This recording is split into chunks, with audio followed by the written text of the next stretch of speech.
सोचते हैं ना, हमारे आँख से आंसू आता है, वो दिन हम नहीं याद करना चाहते हैं। अच्छा पुनीता, आप संतुष्ट हैं आप ना? अब बोले कि अपना नंबर दो, तो ये हमारा नंबर लिए भैया, और फिर इसके बाद हम जब घर पहुँचे तो नमस्कार, आप देख रहे हैं पूर्वांचलिक जौनपुर। दोस्तों, इस समय मैं जनपद जौनपुर के शाहगंज में हूँ। आपको बता दें कि आज के ज़माने में बहुत कम ही लोग ऐसे मिलेंगे जैसे हमारे फ्रेम में आप देख सकते हैं। दिखा दीजिए, ये पत्रकार हैं डिजिटल मीडिया से, और ये इनकी नई नवेली पत्नी है, जिसे गांव की भाषा में कहा जाता है दुल्हन है। क्यों भैया, दुल्हन है ना? जी बिल्कुल।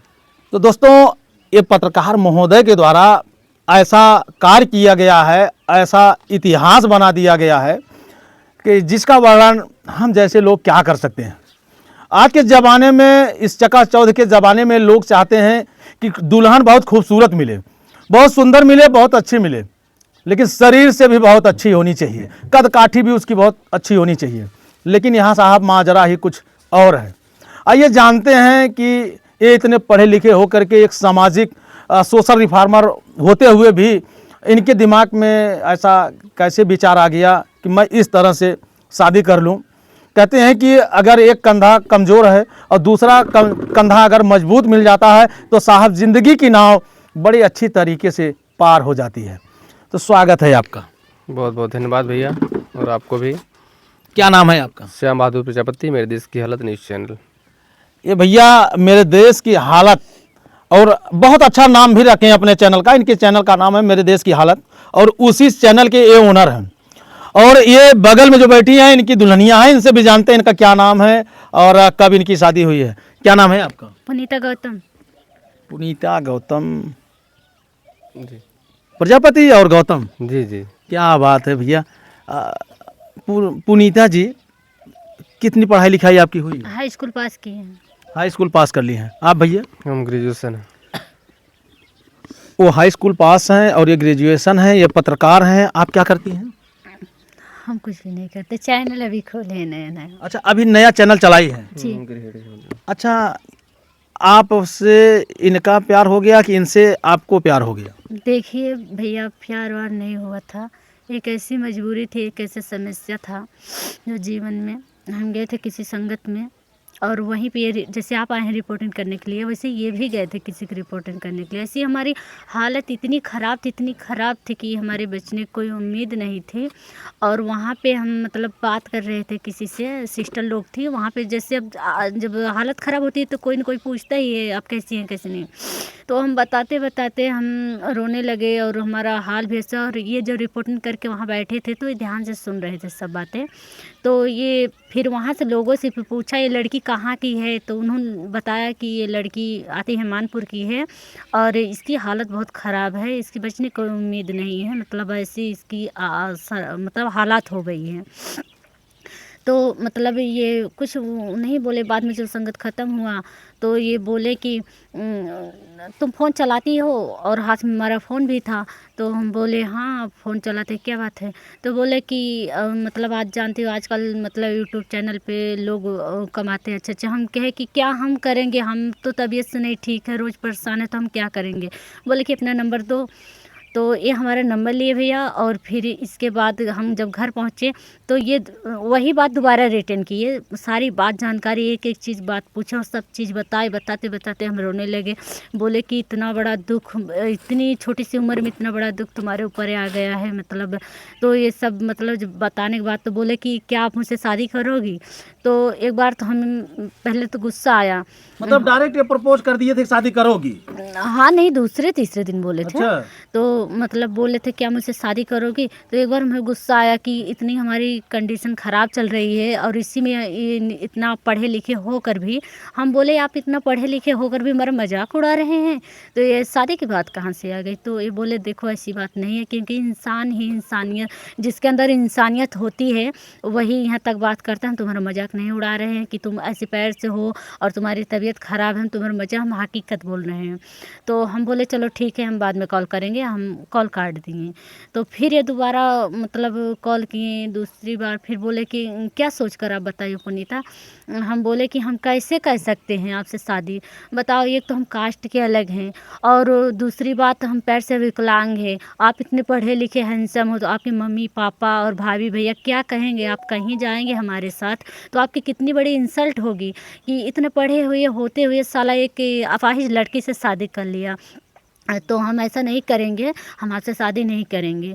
अगर बताइए कल के अगर आप शादी हम कर भी लेते हैं तो आज मुझसे शादी करेंगे, कल 1 महीना 2 महीना आप मेरे साथ रहेंगे, हमें इस्तेमाल करके छोड़ देंगे तो हम कहाँ जाएंगे बताइए, क्योंकि हम एक तो छोड़ जात के हैं, हमारे मम्मी पापा कहाँ मुँह दिखाएंगे, हम शादी आपसे नहीं कर सकते।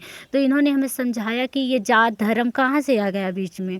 मतलब अगर मतलब हम भी अगर चाहे अमीर घर को या गरीब घर को किसी भी तो मरते हैं लोग वही एक ही ज़मीन के नीचे जाते हैं ना, एक ही लकड़ी से जला, जबकि अलग कहीं जला। तो फिर ये जात धर्म अगर हम लोग नहीं हटाएंगे कहाँ से हटेगा। हम बोले कोई कुछ भी हो लेकिन हम आपसे शादी नहीं करेंगे। तो पहले तो हम ही ना कर दिए थे।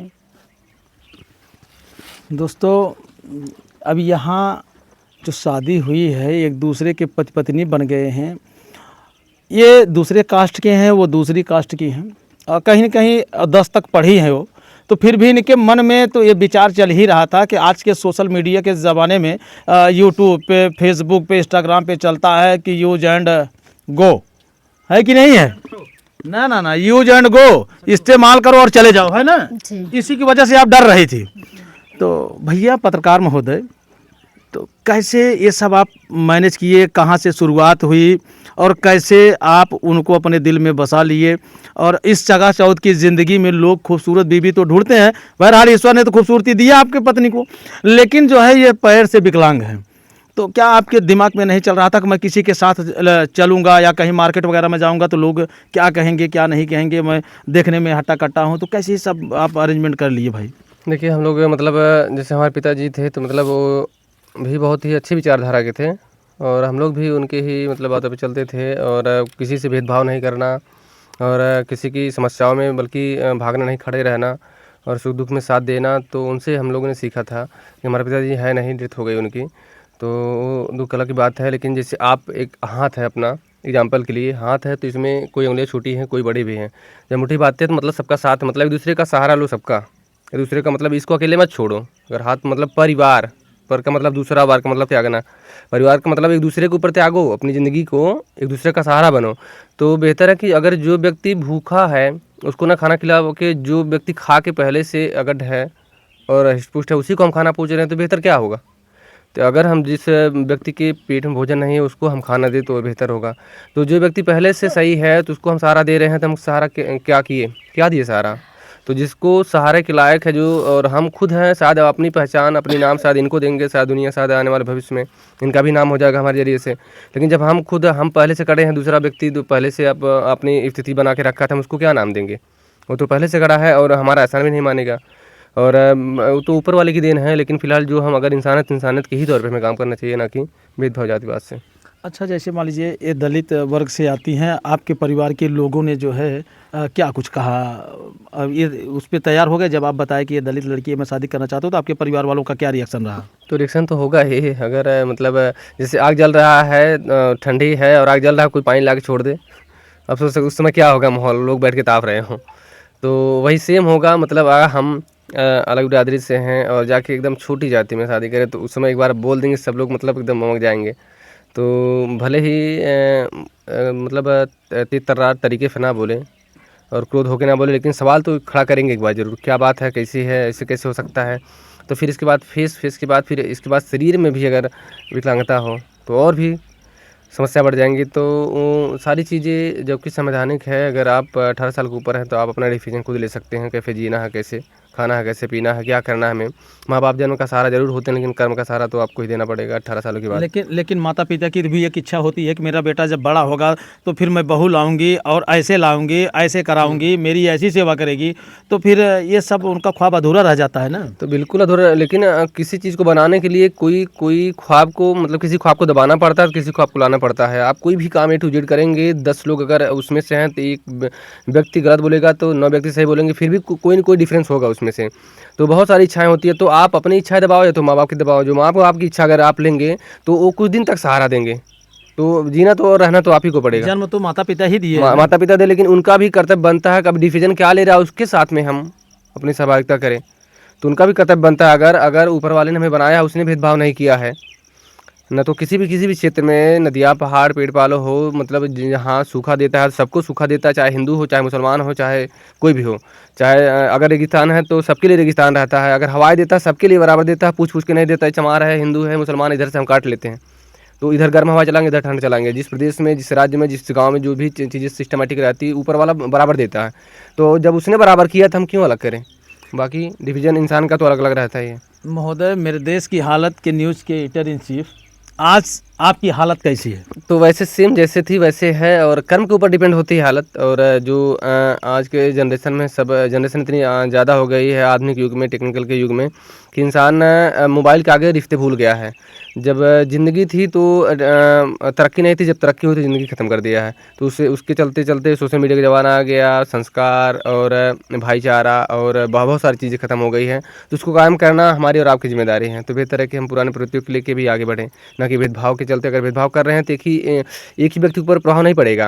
अगर जातिवाद कर रहे हैं एक ही व्यक्ति के ऊपर प्रभाव नहीं पड़ेगा। तो अगर आपसे उम्मीदें कोई रखे, आप किसी अलग कास्ट के नेता हैं, तो अलग बिरादरी के ऊपर जब कोई समस्या पड़ता है तो अगर उसके यहाँ नहीं पहुँचता तो आपसे तत्काल अब यहाँ सवाल उठता है कि उसने जातिवाद किया है। तो फिर क्यों आप जातिवाद करते हो, चाहे कैटेगरी राजनीति की हो चाहे पारिवारिक हो। तो भाई सवाल एकदम सेम सवाल वही है, बस कैटेगरी अलग है। तो आप क्यों जातिवाद करते हो। जब उसने जातिवाद किया तो फिर आपको बुरा नहीं लगना चाहिए, चाहे किसकी सरकार हो, चाहे बीजेपी की, चाहे सपा की हो, चाहे बसपा की हो। तो अगर कोई जातिवाद करे उसके सरकार में, अगला व्यक्ति विपक्ष वाला सवाल उठाता है, आपने पॉलिटिक्स में जातिवाद किया, राजनीति किया है, तो हमें भी सेम वही प्रक्रिया हमारी सामाजिक है। तो हमें, अगर आप समान संविधान के तौर पे अगर सबकी समस्याओं को समान आप लेना चाहते हो, सुविधाएं सरकार से बराबर लेना चाहते हो, तो गालियाँ देते हो सरकार को अगर ज़रा सा इधर उधर डिफरेंस करते हैं। तो इसने इसके साथ ऐसा किया, उसने इसके साथ ऐसा किया। तो हम पहले अपने आप को देखें, हम क्यों किए, पहले शुरुआत तो हम ही किए हैं। एक कुम्हार है, चमार है, धोबी है, दरकार है, तो पहले तो यहाँ तो हम किए हैं। जब सरकार कर रही है तो हम क्यों उस पर सवाल उठा रहे हैं।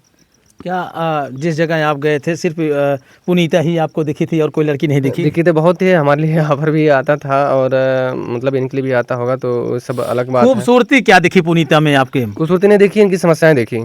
समस्याएं दिखी या खूबसूरती दिखी? नहीं समस्या, हमें तो लगता है खूबसूरती दिखी, खूबसूरती पे आप फिदा हो गए। इनसे पूछ लीजिए, अगर खूबसूरती पे हम फिदा होते तो मतलब ऐसी कोई बात नहीं, अभी भी इनके अंदर मतलब भावना नहीं आती है कि मतलब हमारी खूबसूरती के पीछे भागते हैं। इनसे पूछ सकते हैं। इनके भावना आती है? इनके अंदर भावना आ रही है? नहीं, इनसे पूछ सकते हैं बाकी चीज़ें, क्या हम खूबसूरती हैं कैसे हैं, सिर्फ इंसान के तौर पे। अच्छा पुनीता, जैसे मान लीजिए जब ये आपको प्रपोज किए एक शादी करना है, तो उस समय आप परिवार पे ये जो है दबाव बनाई या परिवार वालों से कही कि एक व्यक्ति है जो दूसरे बिरादरी के हमसे शादी करना चाहता है? अपने मम्मी पापा से हम तुरंत ही बता दें, क्योंकि भैया हम कोई बात छिपाते नहीं हैं, चाहे मम्मी पापा हो चाहे ये भी हो। ये तो बाद में आए ना। हाँ, बाद में आए तो। पहले तो भैया लोग रहेंगे, बाद में सैया आए ना। अरे इनको भी भैया बोल देते हैं। इनको भी भैया बोल रही थी। भैया बोलते बोलते सैया बना ली। अभी तो बोलते हैं। अभी भैया बोलती हैं, दिन में भैया बोलती होंगी। नहीं, कोई भी काम रहता है तो उसमें भैया ही बोल देते हैं। तो ऐसा कहाँ है भैया, अपना टाइटल चेंज करिए। तो मतलब मम्मी पापा से बताए थे, मम्मी पापा मतलब ये संगत में हम गए थे तो एक लड़का बोल रहे हैं शादी करने के लिए। पहले मम्मी तो गुस्सा हुई, बोली तुम्हें फ़ोन इसीलिए दिया गया है कि कहीं आओ जाओ कोई दिक्कत हो तो फ़ोन करो, और तुम अपना नंबर दे के चली आई और बोल रही हो शादी करें। हम थोड़ी बोले थे उनसे कि मैं तुमसे शादी करूँगी, वो मुझसे बोल रहे थे, मतलब ऐसे थोड़ी बोल रहे थे कि गलत नज़र थोड़ी देख रहे, मतलब ये समस्या के बारे में हर एक चीज़ पूछे मम्मी। और हमारे फ़ोन में सब चीज़ रिकॉर्ड होता था, तो हमने रिकॉर्ड भी मम्मी पापा को सुना दिया। तो हमारी कहीं गलती नज़र नहीं आई और इन्होंने कहीं कोई गलत शब्द बोला ही नहीं था। तो मम्मी पापा बोले कि देखो हमारी बेटी हो तो शादी मत करो, क्योंकि हम जानते हैं अभी तुम क्या जानोगी दुनिया क्या होती है। दुनिया में बहुत से आज के शादी करेंगे कल को छोड़ देंगे, कल को आज तुम्हारे साथ रहेंगे 1 साल 2-4 महीना रह के तुम्हें इस्तेमाल कर छोड़ देंगे, फिर तुम कहाँ जाओगी बताओ। हम तुम्हारी शादी कर भी देंगे या अगर नहीं करेंगे अपने मन से कदम उठाओगी। हम बोले मम्मी हम अपने मन से कदम कभी नहीं उठाएंगे, मर जाएंगे, क्योंकि पहले आपने हमें जन्म दिया है, बाद में वो है। आपने इतने दिन से अगर आपको हम नहीं समझ पाए, वो 4 दिन का है उन्हें हम क्या समझ पाएंगे। तो ऐसी बात है तो हम शादी नहीं करेंगे। तो पहले तो मना कर दिए, तो फिर बोले कि मम्मी बोली देखो बेटा ऐसी बात नहीं है, क्योंकि हम लोग छोटे जात के हैं, वो लोग बड़े जात के पढ़े लिखे हैं, तो उनसे तुम बोलो कि मुझसे शादी क्यों करना चाहते हो। तो जब भाई को पता चला, भाई बोले कि दुनिया में उनको लड़की नहीं मिली थी, क्या वजह थी जो तुमसे शादी करने के लिए वो बोल दिया, ऐसा कोई किसी शादी कोई बात तो होगी उनके अंदर। हम बोले नहीं भैया, जैसे वो दिखते उस तरह नहीं है, क्योंकि हम कहीं न कहीं आपके दिल में ये जगह बना चुके थे। नहीं ऐसी बात नहीं, जब आपने कहा कि ये जैसे दिखते हैं वैसे है नहीं, इसका मतलब कहीं न कहीं दिल में जगह बना लिए थे। ये बात आप स्वीकार कीजिए, नहीं, आप इस बात को मानिए। नहीं बात अच्छा, जब आपके दिल में जगह नहीं बनाए थे तो कैसे फिर इनकी तरफदारी आप अपने परिवार से कर रही सुनो थी? सुनो एक बात, अगर मतलब हम देखते हैं लड़के आजकल के ना, आप भी इतना दुनिया बड़ी, आप भी जाते होंगे, लड़के देखते होंगे, लड़के चाल उनका रहन सहन देखते होंगे, क्योंकि हम भी देखे थे और लड़कों तरह ये नहीं थे। अगर मतलब कॉल मतलब और लड़कों की तरह नहीं थे कैसे? मतलब जैसे बता दीजिए थोड़ा सा। मतलब कैसे हम, जैसे लड़कियों को लाइन मारना, इधर उधर देखना, ये सब? अरे ये सब बात नहीं थी। हाँ। हमारी समस्या भाई ऐसी थी ना कि अगर नहीं, मेरा सवाल ये है कि और लड़कों के जैसा नहीं थे, ये कैसा थे? बहुत अच्छे थे, क्या हमारे बात नज़र है। में बहुत अच्छे हैं। तो तभी तो धंस गए और बस गए। आगे बताइए। आप जो भी समझे, लेकिन अगर आप वहाँ भी देखे होते ना, हमारी जैसी मतलब जैसे हमारी ये दिक्कत देख के हाँ बोले थे, अगर आप भी देखते हमारी जैसी हालत हो गई तो आपके भी आँख से आंसू आ जाते हैं। अगर दिल में दर्द होता तो आ जाता, अगर नहीं होता तो नहीं आता। अरे सब बेदर्दी नहीं है। हाँ, तो जैसे आप सवाल कर रहे हैं वैसे बता रहे हैं, तो ये बात सही है। मतलब देखे थे बहुत से हम इंसान को देखे, कुछ अजीब तरह बोलते थे, कुछ अजीब तरह बोलते, लेकिन वो सबसे अलग ही थे। ये मतलब इस तरह से बोले थे कि मतलब इनके ऊपर भी थोड़ा टेंशन था, दुख था, ये बताए थे, तो अपने प्रॉब्लम बारे में हमें बता दिए थे कि हमारा भी थोड़ा परेशान। हमने बोला कि हम एक बार सोचते थे कि भगवान सारे दुख हम ही को दे दिए, जब इनका दुख सुने तो हम बोले नहीं, दुनिया में और भी दुखित लोग हम ही थोड़ी हैं। क्या मजबूरी थी, क्या परेशानी थी, क्या दिक्कत थी इनको जो वह चीज़ देख करके आप जो है इनको अपने दिल में बसा लिए? नहीं, परिवार की स्थितियाँ कभी किसी की बहुत सही रहती है, तो बहुत लोग की बहुत बदतर रहती है, जिससे और शारीरिक स्थितियाँ, शारीरिक समस्याएं रहती है, तो लोग जिससे देखकर पड़ोस वाले, घर वाले और बहुत सारे लोग इग्नोर करते हैं कि हमारे ऊपर ना तो बोझ बने, ना तो हमारे पास आए, या फिर हमसे कुछ आर्थिक मदद ले सकता है, तो इससे बेहतर है कि हम उससे दूर ही रहें। तो बहुत सारी चीज़ें होती हैं, बीमारियाँ, समस्याएँ होती हैं। तो वही सब समस्या बता रही थी, तो हम देखे, हम कहे चलो ठीक है, जान दो यार, चलिए किसी का सहारा ही बनते हैं। तो इनसे बात किए, तो फिर जिस तरीके से हम आपको बताएं सारे प्रोसेस उस हिसाब से हुई, तो फिर लास्ट में मेरे पास बात की, तो बहुत मनाने के बाद माने, जाके हम शादी किए, तो यहाँ से लेके गए थे बारात। सब बारात लेके गए थे। बारात लेके गए थे, अच्छा छोटा मोटा। पुनीता, जैसे क्या सबसे बड़ी कष्ट वाली बात या सबसे बड़ी दुख वाली बात क्या थी, जिस चीज़ को लेकर के आप इनसे शेयर करती थी और आप रोती रहती थी? हम बताएंगे किसी वीडियो में, दोबारा आप लोग को मौका देंगे उसे बताने के लिए। अभी नहीं बता सके, लेकिन बताएंगे वो बात। थोड़ी बहुत नहीं, हम पूरा बात बताएंगे। हम वो दिन सोचते हैं ना कि भगवान ऐसा दिन किसी लड़की की ज़िंदगी में दे जैसे हमारे साथ हुआ है। वो दिन सोचते हैं ना, हमारे आँख से आंसू आते, वो दिन हम नहीं याद करना चाहते। अच्छा पुनीता, आप संतुष्ट हैं आप ना? अब रिलैक्स होइए, मैं ऐसा कोई शब्द नहीं बोलूँगा जिससे आपको कष्ट हो। आप संतुष्ट हैं ना? अब इनके साथ शादी करके आप खुश हैं? अगर कोई भी लड़की अच्छा जीवन साथी पाएगी वो खुशी रहेगी ना। अगर एक बार दुख से कोई लड़की निकली है, अगर थोड़े से खुशी मिले तो उससे अच्छा ही लगेगा ना। यह हमारी तरफ से भी निवेदन है, हमारे दर्शकों की तरफ से भी निवेदन है। पुनीता अब आपके पास आई है और बहुत कुछ त्याग करके आई है, बहुत कुछ छोड़ के आई है। अगर कहा जाए तो उसने अपने बचपन का सारा संसार छोड़ दिया आपके लिए। तो आप भी प्रयास करिएगा कि पुनीता की आंखों में कभी आंसू नहीं आए, पुनीता के पास कभी गम भी नहीं आए।